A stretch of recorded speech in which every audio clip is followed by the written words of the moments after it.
삼성그룹 준법감시위원회가 이재용 부회장 출소 이후 첫 회의를 열었습니다. 취업 제한 통보를 받은 이 부회장이 경영에 복귀한 것을 놓고 법령을 위반하지 않게 해나가야 한다는 원론적인 입장만 확인했습니다. 시민단체는 쓴소리를 하라고 만든 준법감시위원회가 제 역할을 못하는 것이 아니냐고 비판했습니다. 송지혜 기자입니다. 삼성 준법감시위원회 8월 정기회의에 이재용 부회장은 참석하지 않았습니다. 위원회가 회의 내놓은 보도자료에도 이 부회장과 관련된 내용은 없었습니다. 준법 위반 리스크에 대한 용역 보고서를 논의하고 관계사 내부 거래 등에 대해 논의했다고 밝혔습니다. 다만 회의에선 이 부회장의 취업 제한 논란에 대한 언급이 있었습니다. 준법위 관계자는 법무부와 청와대 결정을 존중하고 이후 취업 제한 법령에 위반되지 않기를 공고한다는 입장을 재확인했다고 했습니다.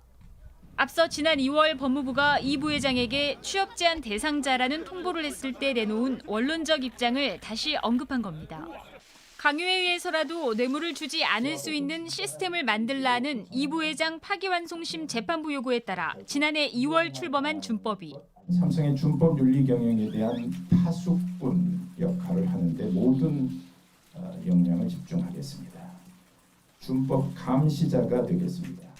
하지만 실효성 논란이 계속되었습니다. 지난해 5월 이 부회장은 준법위 공고에 따라 경영권 승계 의혹과 노조 와해 사건에 대해 사과문을 발표했습니다.